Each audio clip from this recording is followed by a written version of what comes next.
Hello साथियों, नमस्कार। एक बार फिर से आप सभी का स्वागत है आपके अपने यूट्यूब चैनल पर, जहां पर हम आपके लिए आगामी परीक्षाओं से संबंधित मोस्ट इंपॉर्टेंट क्वेश्चंस की बात करते हैं। और आज बात करने वाले हैं दोस्तों, हम यूपी पुलिस कांस्टेबल का जो रिसेंटली एग्ज़ाम्स हो चुके हैं उनके बारे में बात करेंगे। और आज हम जो 23 अगस्त के फर्स्ट शिफ्ट के जो जीएस और हिंदी के क्वेश्चंस हैं उनकी बात करेंगे। तो चलिए क्लास को स्टार्ट कर लेते हैं। वैसे तो काफ़ी लोगों ने देख भी लिए होंगे, बट चलिए जिन्होंने नहीं देखे हैं वो देख लें। इस प्रकार कुछ प्रश्न थे, उनके कुछ आंसर्स हम लेकर आए हैं। प्रश्न नंबर 58 दोस्तों, जो प्रैक्टिस सेट है अलग अलग सभी के होते हैं ये, तो उसमें क्वेश्चंस की जो काउंटिंग है वो अलग अलग हो सकती है सभी में। तो ये एक दोस्तों देखते हैं, कुछ पंक्तियाँ दी गई हैं। एक और अजगर ही लखे एक और मृगराज, विकल बटोही बीच ही परियो मूर्छा खाए। अर्थात दोस्तों इसमें आप देख पा रहे होंगे कि भयभीत होकर वो मूर्छित हो गया था, तो भयानक इसमें रस होगा। और अगला प्रश्न है, निम्नलिखित में से कौन सा शब्दालंकार नहीं है? तो श्लेयस भी दोस्तों शब्दालंकार है, अनुप्रास भी है, यमक भी है, तो रूपक दोस्तों नहीं है इसमें। और जो अगला प्रश्न है, जब दो व्यंजन एक साथ मिलते हैं तो उन्हें क्या कहते हैं? तो उन्हें दोस्तों संयुक्त व्यंजन के नाम से जाना जाता है। ये दोस्तों बेसिक क्वेश्चन है, मेरे हिसाब से कोई भी ये क्वेश्चंस गलत नहीं करके आया होगा। और अगर यदि आप गलत करके आए हैं तो थोड़ा सा दोस्तों विचार करने वाली बात तो है।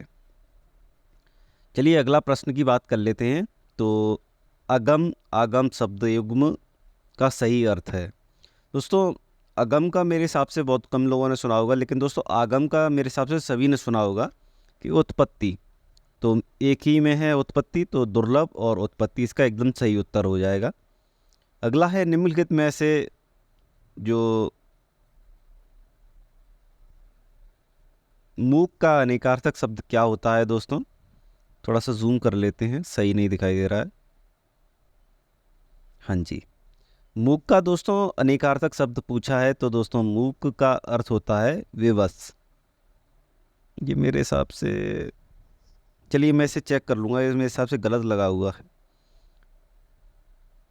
मूक दोस्तों, मूक वही होता है जो विवश होता है, तो ऐसे आप इसे कर सकते हैं, सही है वैसे। और 63 क्वेश्चन की बात कर लें तो निजवाचक सर्वनाम का प्रयोग किस वाक्य में हुआ है? तो निजवाचक सर्वनाम की आप डेफिनेशन जानते होंगे, मैंने काफ़ी वीडियोस में बताया भी है, पहले बताया था काफ़ी। आप चैनल पर जाकर प्लेलिस्ट में देख भी सकते हैं वो। तो ऑप्शन नंबर बी एकदम सही है। आप भला तो जग भला, यानी निजवाचक है। यदि हम भले होंगे तो सभी भले होंगे। और अगला है दोस्तों, क्या बोलूं क्या याद करूं। ये हरवंश राय बच्चन की आत्मकथा श्रृंखला का कौन सा भाग है? तो ये है पहला भाग है ये। और इस इनके दोस्तों कुछ चार भाग हैं इनके। उन चारों भागों की बात कर लें तो पहला भाग है दोस्तों, क्या बोलूं क्या याद करूं। और जो दूसरा भाग है उसकी बात कर लें तो वो है नीड का निर्माण। और जो तीसरा भाग है, तीसरे भाग की बात कर लें तो बसेरे से दूर है। और जो चौथा भाग है, चौथा भाग दोस्तों बात कर लें तो 10 द्वार से सोपान तक। ये चारों भागों की हमने बात कर ली है।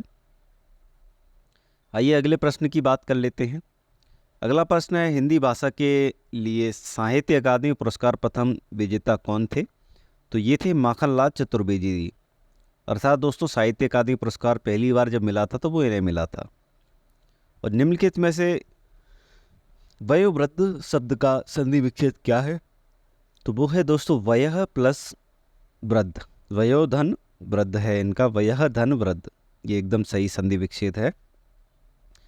अगला है 2019 में का साहित्य अकादमी पुरस्कार किस रचनाकार को दिया गया? तो वो है नंदकिशोर आचार्य को दिया गया है। और देश प्रेम में कौन सा समास है? तो वो है तत्पुरुष। जुबान पर लगाम न होना का अर्थ क्या होता है दोस्तों? अनावश्यक रूप से स्पष्टवादी होना। अर्थात दोस्तों जहाँ पर ज़रूरत नहीं है वहाँ पर भी ज़्यादा बोलना, तो इसका अर्थ ये है। और अगला है दोस्तों, निम्नलिखित में से कौन सा अमृत शब्द का पर्यायवाची शब्द नहीं है? तो वो है दोस्तों क्षीर।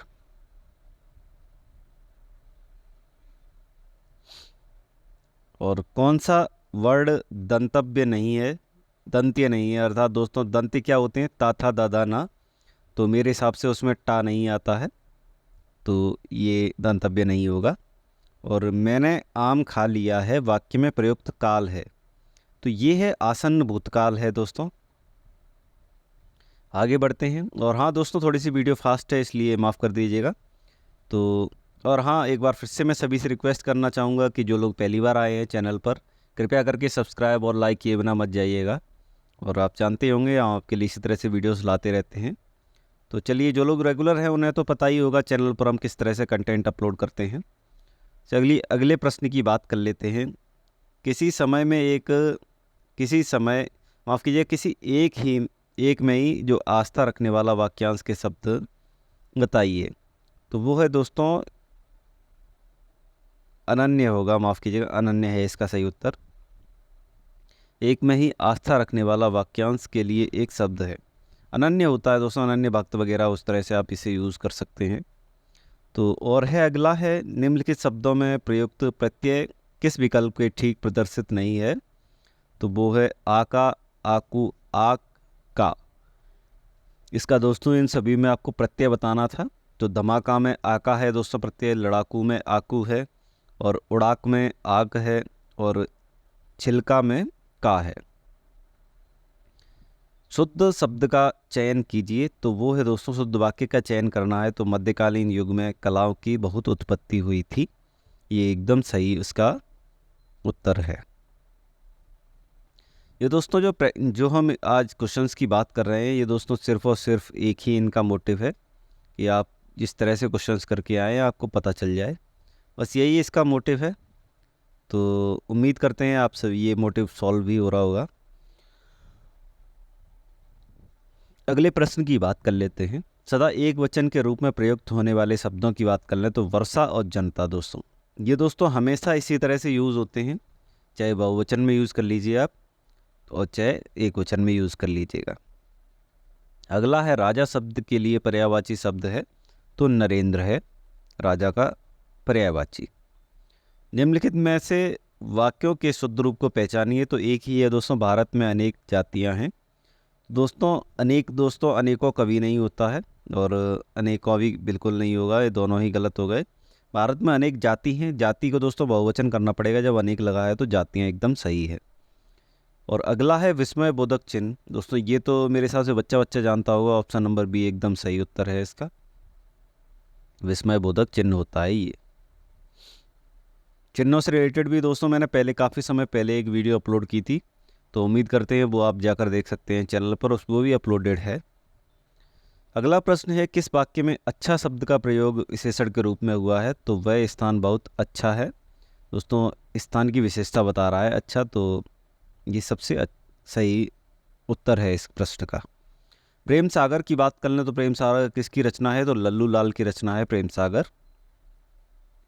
और अनावर्त, अनावर्त का समविनार्थक शब्द कौन सा है। तो न दोहराया हुआ है, अनआवृत, आप ऐसे देख सकते हैं, अनआवृत यानी बिना दोहराया हुआ। निम्नलिखित में से कौन सा शब्द पुल्लिंग है। तो वो है दोस्तों क्षेत्र है, रीति, क्षमा, घटना, ये सभी स्त्रीलिंग शब्दों के तौर पर यूज़ किए जाते हैं। अगला है दोस्तों, वह आई हो तो मेरी चिट्ठी उसे दे देना। तो इसमें दोस्तों संभाव्य वर्तमान है, अर्थात वह यदि आ गई हो, उसकी संभावना प्रकट की जा रही है, तो उसे मेरी चिट्ठी दे देना। और असोच और असोच जो शब्द युग्म है उसका विकल्प कौन सा सही है। तो बिना सोच के और अशुद्धि, ये एकदम सही और सटीक उत्तर है इसका। आंगन, आग लगने पर कुआं खोदना, अर्थात इसका जो लोकोक्ति है इसका सही उत्तर क्या होगा। तो संकट के समय बचाव के लिए सोचना, यदि जब संकट आ जाता है तो बचाव के लिए सोचना इसका एकदम सही उत्तर है। जिसे सरलता से पढ़ा जा सके वह, अर्थात इसके लिए एक शब्द बताइए, सुपाठ्य है इसका, सरलता से पढ़ा जा सके। इसमें बताना है उपसर्ग नहीं है दोस्तों, ओढ़ना में कोई उपसर्ग नहीं है, क्योंकि दोस्तों ढाना कोई शब्द नहीं होता है, ओढ़ना ही शब्द होता है। बाकी आप देख सकते हैं सभी में है। और समाप्त समास दोस्तों होता है, उसका जो शब्द होता है, शाब्दिक अर्थ क्या होता है। तो वो होता है संक्षिप्त। अगले प्रश्न की बात कर लें तो ये दोस्तों उससे संबंधित है जो हमें पैराग्राफ देखने को मिला था, तो उससे बात कर लेते हैं। पहला जो प्रश्न था उसका, आधुनिक मानव विकास का सर्वांगीण नहीं किया जा सकता है क्योंकि साहित्य, धर्म, कला आदि मानव चेतना से निर्वासित हैं। सही उत्तर है इसका, और अणु विस्फोट को मानवतावादी की मर्यादा देना तभी संभव है जबकि वह क्षमता को राष्ट्र की क्षमता न बनने दिया जाए। उम्मीद करते हैं मेरे हिसाब से सभी ने पैराग्राफ के सही उत्तर ही किए होंगे। और अगला प्रश्न है, आज का मानव अपने व्यक्तित्व और अस्तित्व के प्रति इसलिए शंकालु है क्योंकि वह बात करते हैं कि वह विज्ञान की विध्वंसक शक्तियों से भयभीत है। विज्ञान दोस्तों जितना लाभकारी है उतना ही हानिकारक भी होता है, ये सभी जानते ही होंगे। और आज का मानव, ये दोस्तों हमने कर ही लिया है। ये हमारा जो विज्ञान रत शिक्षा की सर्वाधिक महत्वपूर्ण देन है वह है गतिशील जीवन का प्रत्यावर्तन। मानव जीवन को भस्मांकुर बनने से कैसे रोका जा सकता है, तो ऑप्शन नंबर डी है इसका सही एकदम, नैतिक, आत्मिक और मूल्यों को विकसित करके। अब दोस्तों जीएस का पार्ट शुरू हो रहा है, तो जीएस के पहले क्वेश्चन की बात कर लें तो ये है द स्कारलेट लेटर, किसने लिखा था, तो ये है दोस्तों नेथानियल हॉथॉर्न। और अगला प्रश्न है जो है उपयोग में दोस्तों, जो स्ट्रिक्स एक दोस्तों शब्द आया था, ये दोस्तों काफ़ी ज़्यादा इम्पोर्टेंट है और ये किस में यूज़ होता है, तो दोस्तों स्नैपचैट इसका सही उत्तर है। स्नैपचैट में ये एक फ़ीचर होता है, जो लोग स्नैपचैट यूज़ करते होंगे तो उन्हें ही पता होगा। दोस्तों आप देख पा रहे होंगे कि स्नैपचैट वगैरह इन एप्लीकेशन से भी क्वेश्चन आ जाते हैं, तो मेरे हिसाब से सभी को आप यूज़ करना ज़रूरी है एक न एक बार। पल्लव राजवंश की राजधानी कहाँ स्थित है, तो वो दोस्तों थी कांचीपुरम में। और वित्तीय स्थिरता बोर्ड यानी एफएसबी की बात कर लें, इसकी फुल फॉर्म दोस्तों देख पा रहे होंगे आप, फाइनेंशियल स्टेबिलिटी बोर्ड की बात हो रही है, एफएसबी। तो ये वित्तीय स्थिरता सुनिश्चित करता है, आप देख पा रहे हो नाम में ही स्थिर है, तो वित्तीय स्थिरता को सुनिश्चित करता है ये बोर्ड। आइए अगले प्रश्न की ओर बढ़ते हैं। एक बार फिर से मैं दोस्तों आप सभी से कहना चाहूँगा कि प्लीज़ चैनल को सब्सक्राइब कर लीजिएगा, वीडियो को लाइक कर दीजिएगा और हाँ बेल आइकन भी प्रेस कर लीजिएगा और अपने दोस्तों को भी शेयर कर दीजिएगा। जिन लोगों का पेपर है या पेपर दे के आए हैं उन्हें आप शेयर कर सकते हैं ये वीडियो। अगला प्रश्न है दोस्तों, जीएसटी के ब्रांड एम्बेसडर कौन है दोस्तों? मेरे हिसाब से ये प्रश्न आपने पहले कभी नहीं सुना होगा, तो इसका आंसर है अमिताभ बच्चन। अगला प्रश्न है, निम्नलिखित में से कौन सा फ्रांस और जर्मनी की बीच सीमा है, तो ये है दोस्तों सिगफ्रीड लाइन। अगला प्रश्न है, विशेष जो विदेश व्यापार महानिदेशालय होता है यानी डीजीएफटी, इसकी फुल फॉर्म है वाणिज्य एवं उद्योग मंत्रालय के अंतर्गत आता है। डीजीएफटी की फुल फॉर्म की बात कर लें तो इसकी सही फुल फॉर्म है दोस्तों directorate general of foreign trade. अगला प्रश्न है, प्रश्न नंबर 120 है, परमाणु ऊर्जा के उत्पादन के लिए कौन सा तत्व आवश्यक है, तो यूरेनियम एकदम सही उत्तर है इसका। और नोएडा उत्तर प्रदेश के किस जिले में आता है, तो गौतम बुद्ध नगर में आता है नोएडा। थोड़ा सा डीपली ही पेपर आया है, मॉडर्न ही कह सकते हैं इसे, ज़्यादा लो लेवल तो नहीं कह सकते, जीएस तो काफ़ी अच्छी पूछी गई है। प्रश्न नंबर 122, विश्व डाक दिवस कब मनाया जाता है, तो ये है दोस्तों एकदम सही और सटीक उत्तर है 9 अक्टूबर। और जून 2024 तक संघ गृह मंत्रालय का प्रमुख कौन था, तो दोस्तों वो थे अमित शाह। इंडियन नेशनल कांग्रेस की स्थापना कब हुई थी दोस्तों, तो 1885 ईस्वी में इंडियन नेशनल कांग्रेस की स्थापना हुई थी। अगले प्रश्नों की बात कर लेते हैं। प्रश्न नंबर 125 है, भारत का पहला हवाई अड्डा कहाँ बना था, तो दोस्तों वो बना था बॉम्बे में। और अगला प्रश्न है, भारत में व्यवसायियों के लिए जो सेवा हेतु जीएसटी पंजीकरण के लिए जो थ्रेशोल्ड लिमिट सीमा है वो कितनी है, तो वो है 20 लाख। ये अगला प्रश्न है दोस्तों, डैश में दुर्घटनापूर्ण फाइलों वाली जो छवियों का उपयोग होता है हैकर को आपके खाते की जानकारी चुराने और आपके कंप्यूटर को संक्रमित करने में मदद करता है, तो वो है इमेज फिशिंग। इसमें दोस्तों दो ही ऑप्शन है, इसमें जो स्मिशिंग भी है और इमेज फिशिंग भी है, दोनों एक ही बात होती है वैसे तो। मेरे हिसाब से इसमें सभी को आंसर जो मिलना चाहिए नंबर वैसे तो। क्रोएशिया गणराज्य की राजधानी क्या है दोस्तों? तो वो है जोग्रेब। जोग्रेब है दोस्तों क्रोएशिया की राजधानी। और आतंकवाद से लड़ने में सूचना साझा करने के लिए किन महत्वपूर्ण तथ्यों को महत्वपूर्ण किया जाता है अर्थात? तो वह है यह अधिकारियों को संभाव्य खतरों और तेजी से पहचानने में सहायता करता है। मेरे हिसाब से सभी प्रश्न कर लिए थे क्या? नहीं, एक प्रश्न रह गया है इसमें, दो प्रश्न रह गए, माफ़ कीजिए, एक ही है। इसमें पूछा है दोस्तों जो थंडर ड्रैगन की भूमि है वो है दोस्तों भूटान की है।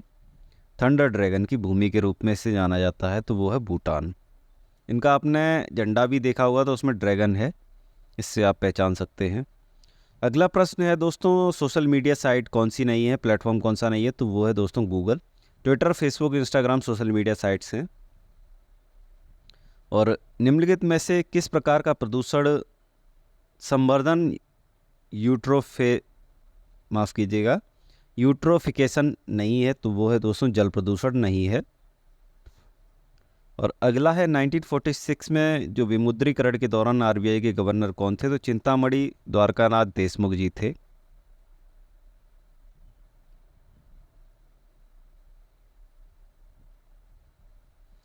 अगला प्रश्न है दोस्तों भारतीय संविधान का कौन सा जो भाग है नीति निर्देशक तत्वों से संबंधित है? तो भाग 4 की बात की जा रही है यहाँ पर। और पुस्तक है दोस्तों ए लाइफ मिसस्पेंट। ए लाइफ मिसस्पेंट ये बुक है तो वो है सुमित्रा नंदन जो माफ़ कीजिएगा सूर्यकांत त्रिपाठी निराला जी की है ये पुस्तक। अगला प्रश्न जो पूछा गया था उसकी बात कर लेते हैं। यह है आसमान के नीलेपन का मुख्य कारण क्या होता है? तो श्वेत प्रकाश का प्रकीर्णन यानी बिखराव होता है इसका मुख्य कारण। अगला प्रश्न है रमन सुब्बा राव जिनका हाल ही में निधन हो गया है वे दोस्तों एक प्रसिद्ध क्रिकेटर थे।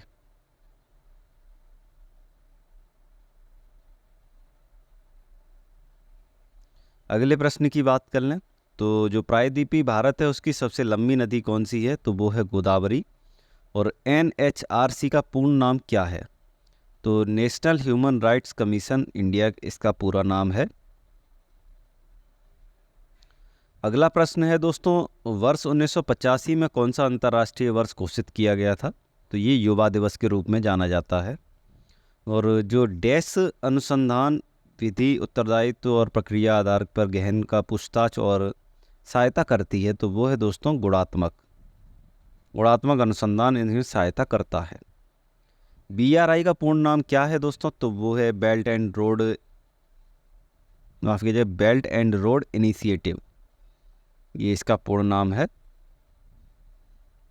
अगले प्रश्न की बात कर लें तो डैश विशिष्ट व्यक्तियों को उस संगठन की सुरक्षा की खतरे में डालने की कोशिश करता है जिसके लिए वह काम करते हैं? तो वो है ये स्पीयर फिशिंग। अब अगले प्रश्न की बात कर लें दोस्तों, प्रश्न ये लास्ट ही है मेरे हिसाब से। पहली बार राष्ट्रीय कृषि नीति घोषित की गई थी तो जुलाई 2000 में घोषित की गई थी। और 145 नंबर प्रश्न है वर्ष डैश में अंतर्राष्ट्रीय मानवाधिकार कानून के जो प्रवर्तन के लिए संयुक्त राष्ट्र मानवाधिकार आयोग का जो राष्ट्र मानवता परिषद द्वारा प्रस्तापित किया गया था तो 2006 में किया गया था। क्वेश्चन थोड़े से अटपटे पूछे गए हैं, उनमें आपको कंफ्यूज नहीं होना है। अफ्रीका के जो आर पार दौड़ लगाने वाली पहली व्यक्ति कौन थे? तो वो थे रस कुक। और भारतीय कृषि अनुसंधान संस्थान में भारत में जो संरक्षित बासमती किस्मों की खेती के लिए किसके खिलाफ कानूनी कार्रवाई की मांग की थी? तो वो थी पाकिस्तान के खिलाफ। सॉरी, पाकिस्तान ने की थी, मैं भूल गया था, थोड़ा सा कंफ्यूज हो गया। अगला प्रश्न क्या था? हाँ जी, अगले प्रश्न की ओर बढ़ते हैं। तो कौन सा भारतीय राज्य अपनी अनूठी वारली चित्रकारी के लिए जाना जाता है? तो वो है दोस्तों महाराष्ट्र। और चिकनकारी के लिए फेमस है दोस्तों, चिकनकारी तो आप सभी को रट गया होगा, लखनऊ की बात की जाती है। और महासागरी अम्लीय जो प्राथमिक कारण क्या होता है महासागरों का अम्लीकरण होने का? तो समुद्री जल द्वारा CO2 का अवशोषण। और आज के जो प्रश्न थे वो कुछ इस प्रकार समाप्त हो चुके हैं। माफ़ कीजिए, प्रश्न नहीं, जो सिर्फ 23 अगस्त की जो पहली शिफ्ट में पूछे गए GS और हिंदी के प्रश्न थे वो कुछ समाप्त हो चुके हैं। उम्मीद करते हैं आपको ये सेशन अच्छा लगा होगा और जो लोग देकर आए होंगे उनका स्कोर एकदम बेहतरीन ही रहा होगा।